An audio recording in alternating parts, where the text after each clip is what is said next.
Hello, welcome to my YouTube channel and another partial book reading. This is a book review of one of my favorite books. It's called Mary Quite on Raising Children and Other Mind-Altering Substances by Mary Huckstep, illustrated by David Condry. Now it's won quite a few awards. You can see the little golden stickers on here. And I'm going to read one of the reviews.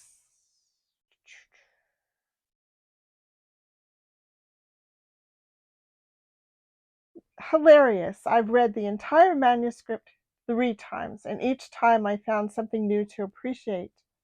There are some great truths woven into these stories, but they're so subtle. I didn't even know I was picking them up until my third read. Here's another one. This is a really nice piece, Mary. It's got humor and charm galore. Okay, I'll clue you in. Mary is one of my dearest, bestest friends in the world, and I hope the dog's gonna hold still so that we can not have the camera waggling. My dog is sleeping on the base of the camera stand right now, so we'll see how that goes. This is perfect for this book. I'm gonna read chapter 4 on springtime, but let me give you an idea. There's all the different short stories. They're marvelous. I couldn't even pick out a favorite one. That's not possible. They're all my favorite.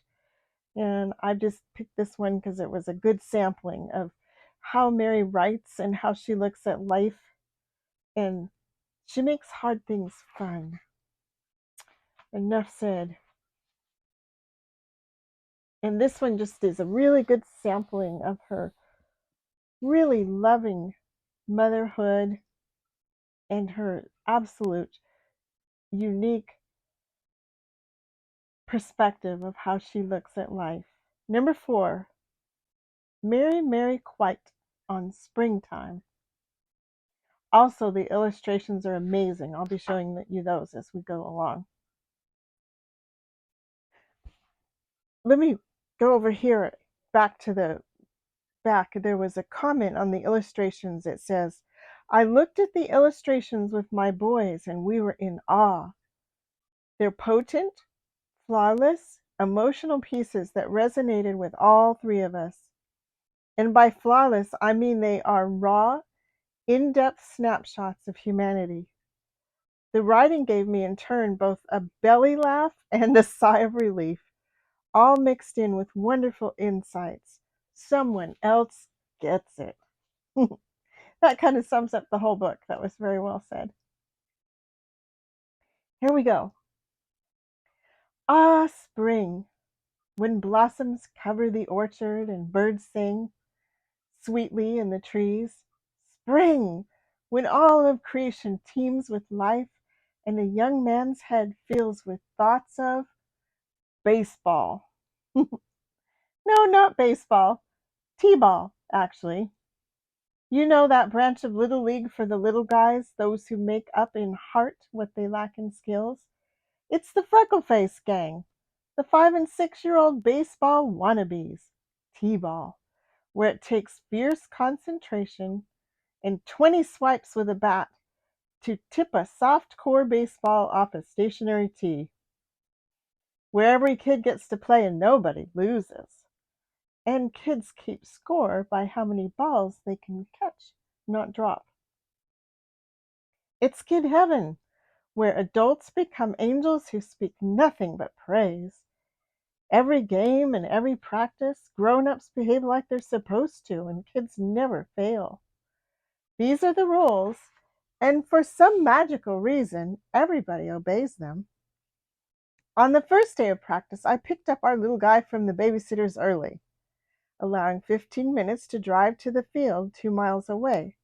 But, silly me, I hadn't allowed for a kid's surprise. After years of parenting, you'd think I would have learned, wouldn't you? Uh-oh. I got a hole in my sweatpants, and you can see my underwear, old Freckleface greeted me and showed me his rear when I came through the door, and boy did he, and boy could you.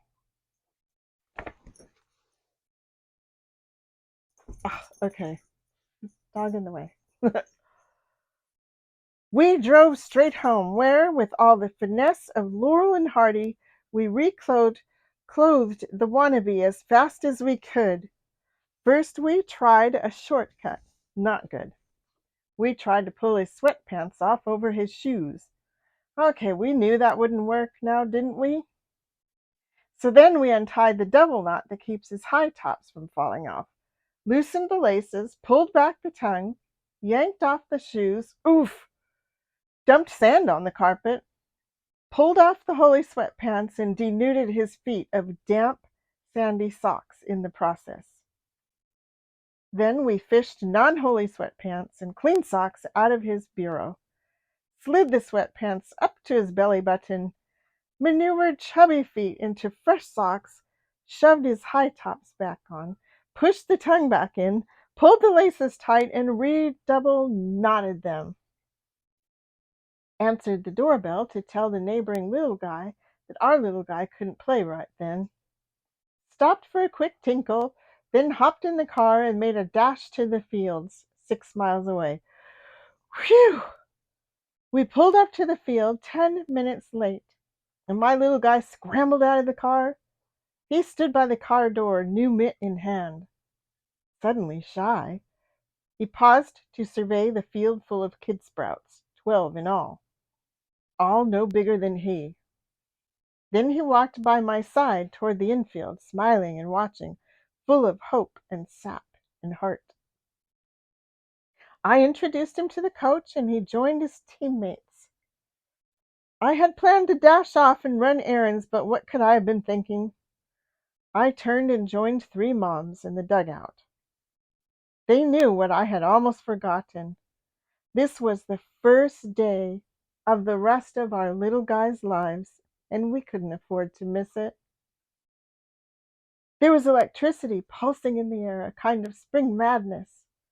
My son was so cute when I told him I'd signed him up for baseball. When Mom began, he ran straight into the living room and slid right under the coffee table. When I asked him what he was doing, he said, "I'm practicing. You have to slide a lot in baseball, and you have to practice." He spent an hour and a half sliding under everything in the house, the dining table, his bed, the dog. I couldn't stop him, which was a bit hard on the dog. "I can't wait till they try to hit the ball." I stood up to demonstrate how our middle son had looked when he started baseball. Some things never change, and the T-baller's stance is one of them. These ladies recognized it the moment I showed them. Body bent over at the waist, bat swinging back and forth to improve the aim, eyes focused intensely on the ball, and tongue pointing straight out from the right side of the lips. For balance, maybe. Okay, here's a little pause for looking at the gorgeous illustrations in this book.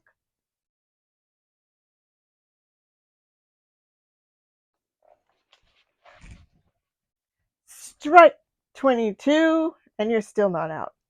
No wonder they call the game on time, not innings. "Oh, look at him," a mom pointed at her kid. "He winds up 3 times before he throws it, every time. Isn't that funny?" We looked where she pointed, and sure enough, there stood a tow-headed dynamo, forearm rotating like a Popeye haymaker. 1, 2, 3, whee! Instinctively, we ducked.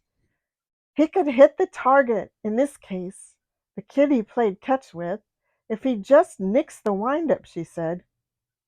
We doubted it, but we let her keep her fantasy.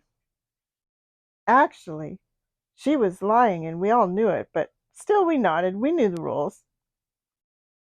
After several minutes of throwing and catching, well, throwing and fetching, Coach lined them all up at home plate to practice running the bases.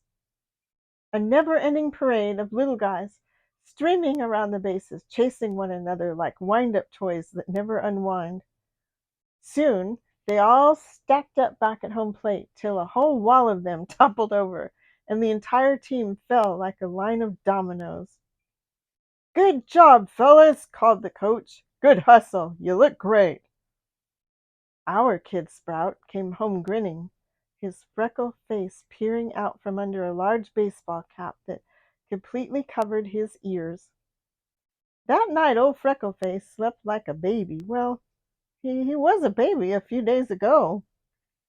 While visions of cot balls danced in his head, and angelic grown-ups sang praises all night long. Thus began our season in T-ball, our springtime journey into the little guy's very own field of dreams. I love this book and I love these stories. If you ever need a break from parenting or you're in the midst of parenting, I'm going to cheat and show you some of the illustrations. There's one, this one.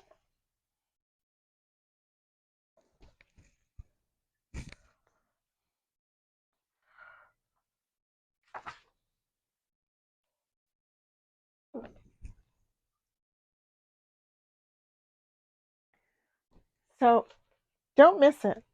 This is a terrific book.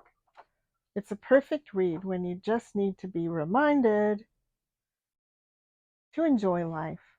To enjoy life, whether you're in the midst of a strange and perfect time or even a difficulty. You can just adjust your perspective to enjoy every moment. And that's pretty much like the author. She's really good in enjoying every moment. So it's called Mary Quite on Raising Children and Other Mind Altering Substances. Can be found on Amazon.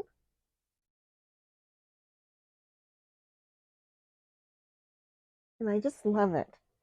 Don't forget to like and subscribe. There's going to be a bunch of book reviews coming up in January. More book reviews, but I didn't want you to miss this one because this one's so fun, and you will find yourself rereading it. It's the perfect thing to look at when you're in the midst of parenting or grandparenting or some caregiver situation, perhaps an auntie that's helping raise children. Bye for now. See you soon.